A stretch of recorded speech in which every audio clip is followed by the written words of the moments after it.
60 millions de consommateurs à 50 ans. Ça fait un demi-siècle que le magazine accompagne les mutations de notre société, assiste à toutes les révolutions de nos habitudes de consommation, de la découverte des OGM dans nos légumes, en passant par l'alerte aux farines animales ou encore la découverte de produits toxiques dans les couches de nos bébés. Et pour en parler, eh bien, Benjamin Dourrier, rédacteur en chef adjoint du magazine. Bonsoir. Bonsoir. Au départ, votre magazine ne s'appelait pas 60 millions de consommateurs. 50 millions jusqu'à 1995, effectivement. 50 millions, bientôt 70 millions. Peut-être. Le titre pourrait changer. On va voir, c'est un peu plus difficile à prononcer quand même, hein, mais ça viendra peut-être. On a les habitudes aussi qui ont été prises. Au début, tout début du journal, il y a 50 ans, ce n'était pas une évidence, la sortie de ce magazine spécialisé dans la défense des consommateurs. C'est Valéry Giscard d'Estaing, je crois, qui le lance, et ce n'est pas une évidence. Oui, c'est vrai, il n'était pas encore président de la République à l'époque, il était ministre des Finances, et c'est vrai qu'il croyait beaucoup en la nécessité d'informer les consommateurs, de développer leur connaissance et par là leur pouvoir. Et donc, il est à l'origine de la création de l'Institut national de la consommation, qui est jusqu'à aujourd'hui l'éditeur de 50 puis 60 millions de consommateurs. Il dit qu'il s'inspire, enfin on le sait, il est fasciné par Kennedy, et à l'époque aux États-Unis, on fait des efforts aussi pour que le consommateur devienne plus puissant et qu'il soit moins faible. En France, c'est un effort aussi qu'il faut faire à cette époque-là. Oui, effectivement, c'est vrai que les États-Unis sur ce plan-là sont un peu en avance sur la France, et donc c'est un peu ce qui motive la création de l'Institut national de la consommation et donc ensuite du magazine 50 millions de consommateurs à l'époque.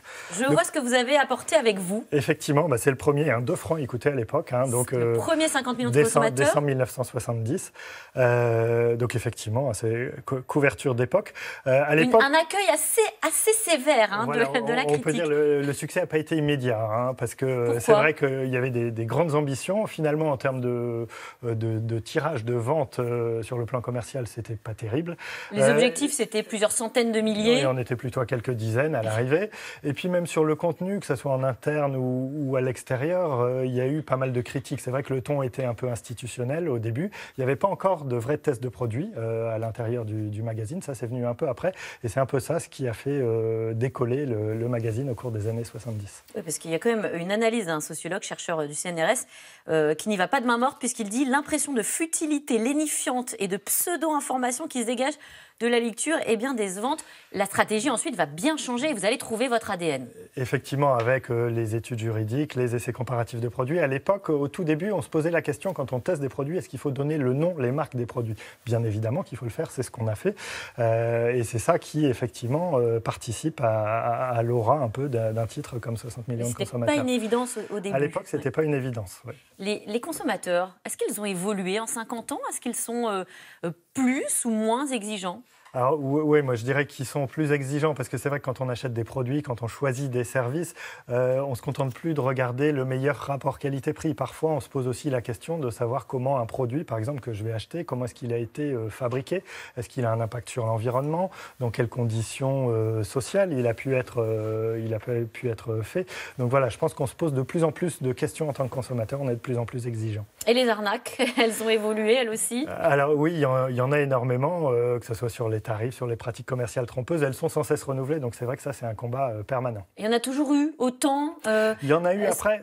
C'est vrai qu'on a replongé dans nos archives à l'occasion de cet anniversaire. C'est vrai que moi, j'ai été frappé, notamment dans les années 70-80, du nombre de tests de produits qui mettaient en évidence des problèmes de sécurité parfois assez graves sur les produits, que ce soit sur les casques moto, sur le siège de sécurité pour les enfants dans les voitures. Il y avait des problèmes de sécurité assez graves que peut-être on trouve de façon un peu moins fréquente aujourd'hui.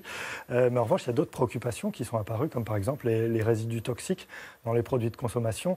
Et même avec le Covid aussi. C'est une thématique, effectivement, qui apparaît. Donc, c'est des combats perpétuellement renouvelés. Et des nouveaux défis et de nouvelles arnaques qui apparaissent avec, justement, la période que l'on vit tous autour du coronavirus. C'est vrai que c'est avec la crise sanitaire, on le voit dans les nombreux témoignages que nous envoient les consommateurs. Il peut y avoir des arnaques ou des abus, que ce soit sur le prix des masques ou des gels hydroalcooliques ou des produits totalement fantaisistes qui sont censés nous protéger contre l'épidémie.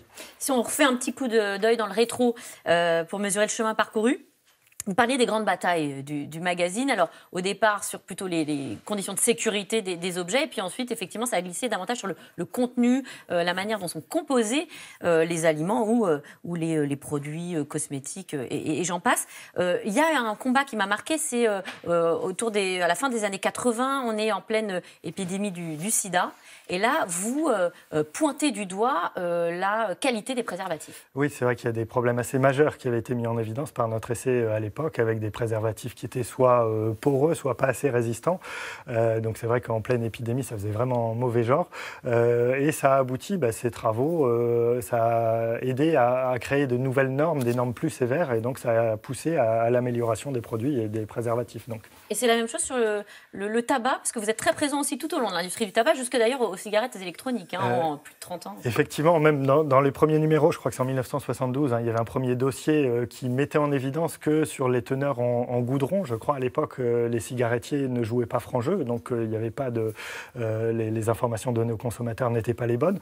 On a refait des constatations similaires à la fin des années 90, et effectivement, on s'est également intéressé à la cigarette électronique. Là, c'est plus récent. Alors, bien sûr, on n'est pas sur le même plan. La cigarette électronique est infiniment moins dangereuse que le tabac, bien entendu. Néanmoins, au début de la cigarette électronique, c'est vrai qu'on entendait parfois dire que la vapeur des e-cigarettes, c'était de la vapeur d'eau. Non, c'est pas de la vapeur d'eau.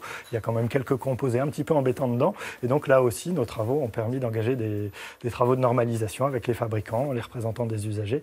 Tout ça pousse à l'amélioration des produits. Oui, c'est votre grande force de frappe, c'est ça aussi. C'est que finalement, dans la législation, vous arrivez à la faire bouger. Oui, alors une de nos forces, c'est qu'on n'est pas un journal fait uniquement par des journalistes. C'est aussi un journal d'experts. On a des ingénieurs qui travaillent sur les tests de produits. On a des juristes qui analysent les contrats. Et tout ça, ça permet d'avoir un avis très expert sur les produits, les services et de pousser les professionnels à s'améliorer. C'est des enquêtes aussi très fouillées. Vous proposez souvent des tests comparatifs. Vous avez vos propres labos. Vous faites appel à des labos? Alors, on fait appel à des labos extérieurs. On sélectionne pour chaque test le labo le plus approprié pour tester chaque produit. C'est un travail de longue haleine, ça met énormément de temps. Oui, c'est vrai que sur certains essais comparatifs, on part parfois plusieurs mois à l'avance. Donc effectivement, c'est un travail de longue haleine. J'imagine que vous faites des mécontents. En tout cas, je pense aux industriels. En plus, vous le rappeliez, le nom des marques. Est-ce que vous avez déjà mis des bâtons dans les roues? Est-ce que c'est compliqué parfois d'aller jusqu'au bout? Oui, il y a des réactions de mécontentement. Pas plus tard que cette semaine. Là, on publie un hors-série sur les cosmétiques. Et dans la foulée de la publication du hors-série, il y a un communiqué de la Fédération des entreprises du secteur, la FEBA, qui s'offusque de notre travail. Maintenant, c'est notre rôle, critiquer les produits, critiquer les résidus indésirables dans un certain nombre de cosmétiques. Et on a quand même une grande chance, c'est qu'on est un magazine sans publicité. Donc ça nous met à l'abri de cette pression pécuniaire, j'allais dire, qui peut se produire pour d'autres médias. Nous, on est à l'abri de ça. Donc les lobbies, finalement, même s'ils tentent les coups de pression, ils font connaître leur mécontentement, mais ça ne nous empêchera pas de continuer à faire notre travail. Juste pour finir, le numéro de ce mois-ci aborde notamment la question des arnaques de Noël. Et oui, ça approche. Qu'est-ce qu'on peut en dire? 2-3 petites astuces peut-être avant de clore cette interview. Par exemple, dans les choses qu'on a fait, on a testé les saumons fumés, on a testé aussi les champagnes et les créments. Et c'est rigolo parce qu'en faisant une dégustation à l'aveugle, même un jury de professionnels a parfois confondu certains créments de Bourgogne avec des champagnes, ou les a aussi bien notés en tout cas. Donc effectivement, c'est toujours bon à signaler au moment de faire ses courses de Noël. Ça, c'est plutôt une bonne nouvelle, en effet, parce que le crément coûte quand même moins cher que le champagne. Avec modération, bien sûr. Merci à vous, Benjamin Douriet, d'être venu sur notre plateau. Je rappelle donc qu'il y a aussi votre hors-série dont vous avez parlé sur les cosmétiques bio, dont il faut se méfier également. Tout de suite, c'est dans l'air. Bonne émission à vous.